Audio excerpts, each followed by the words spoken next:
16-year-old environmentalist Faithwins Iwuh, sometimes referred to as Nigeria's Greta Thunberg, wants Nigeria to contribute to the global fight against climate change.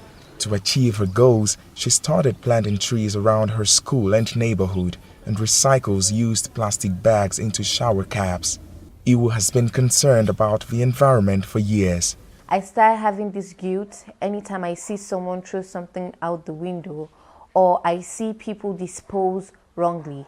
I felt as if they were harming me, and in some type of way they were actually harming me because it's my future, and if I do not take care of it now, I may not have a generation.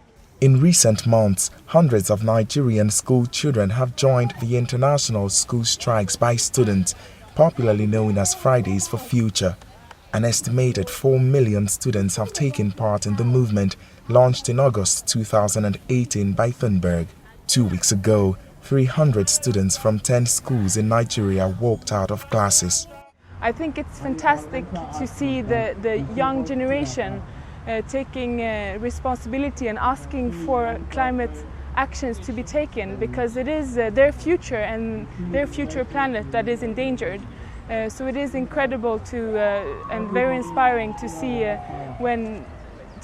that the young people of Nigeria are standing up and asking for actions to be taken.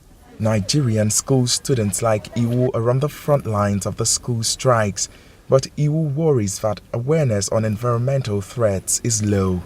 And not many people know about this problem. Only a handful know about this problem. I am lucky to be one of the few that know about this problem. That's why I'm trying my possible best to sell the idea to the world that it's ending and we need to save it from its end.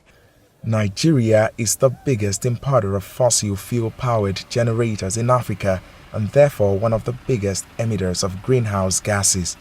Environmental experts like David Michael say climate change has serious consequences in Nigeria. Unfortunately, we in Africa contribute very little, to the cause of climate change, less than 3%. But we are the most vulnerable continent, and of course in Nigeria here, the effects are everywhere. The desertification up north, sea rise down south, in the middle belt, the crisis between the farmers and herders. At a summit last December, Nigeria was one of 195 countries and territories that agreed to take steps to limit global warming to 1.5 degrees Celsius. In real-world politics, that pledge is more likely to be fulfilled if more school children like Iwuh demand immediate action toward that goal.